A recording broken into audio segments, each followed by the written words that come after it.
Mateus capítulo 9. E entrando Jesus num barco, atravessou o mar e foi para a sua cidade.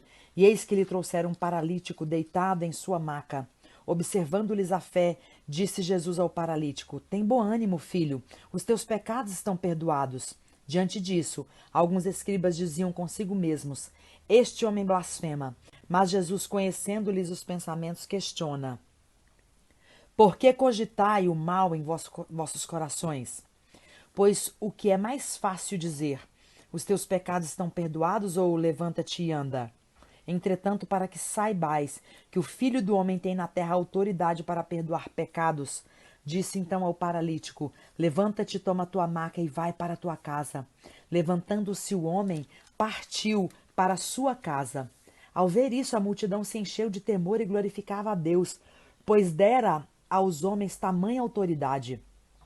Saindo, viu Jesus um homem chamado Mateus, sentado na coletoria, e disse-lhe: Segue-me. Ele se levantou e o seguiu. E aconteceu que, estando Jesus em casa à mesa, muitos publicanos e pecadores vieram para cear com ele e seus discípulos. Quando os fariseus viram isso, perguntaram aos discípulos dele: Por que ceia o vosso mestre com publicanos e pecadores?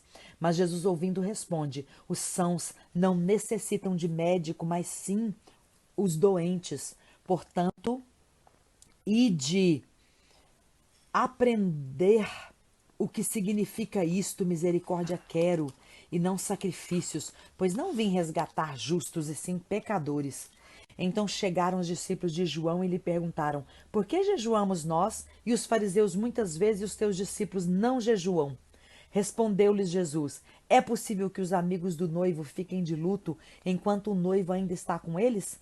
Dias virão, quando o noivo lhes será tirado, então jejuarão.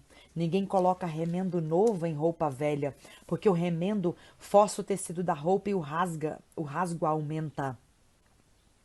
Nem se põe vinho novo em odres velhos. Se o fizer, os odres rebentarão, o vinho derramará e os odres se estragarão. Mas põe-se vinho novo em odres novos, e assim ambos ficam conservados. Enquanto ele estava falando, um dos dirigentes da sinagoga aproximou-se e, ajoelhando-se diante dele, rogou: Minha filha acaba de morrer, mas vem, impõe a tua mão sobre ela e viverá. Jesus então levantou-se e seguiu com ele, e seus discípulos os acompanharam.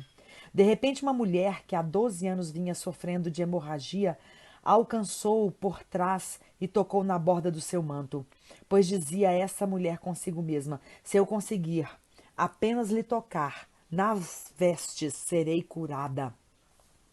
Então Jesus voltou-se e, assim que viu a mulher, lhe disse: Anime-se grandemente, filha, a tua fé te salvou.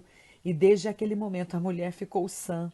Quando Jesus chegou à casa do dirigente da sinagoga e viu os flautistas fúnebres e a multidão em alvoroço, ordenou: Retirai-vos daqui.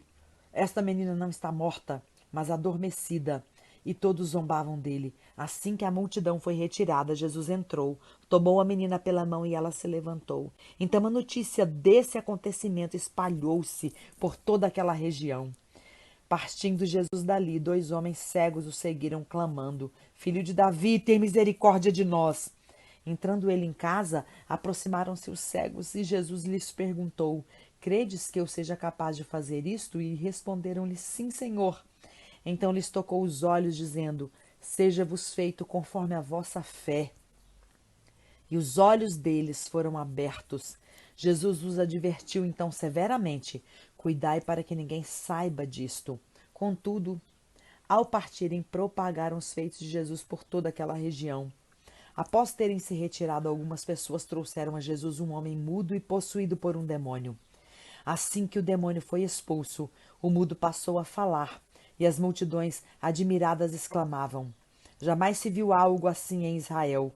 Por outro lado, os fariseus maldiziam: Ele expulsa os demônios pelo príncipe dos demônios. E Jesus ia passando por todas as cidades e povoados, ensinando nas sinagogas, pregando as boas novas do reino e curando todas as enfermidades e doenças. Ao ver as multidões, Jesus sentiu grande compaixão pelas pessoas, pois que estavam aflitas e desamparadas como ovelhas que não têm pastor. Então falou aos seus discípulos: de fato a colheita é abundante, mas os trabalhadores são poucos. Por isso, orai ao Senhor da seara e pedi que ele mande mais trabalhadores para a sua colheita.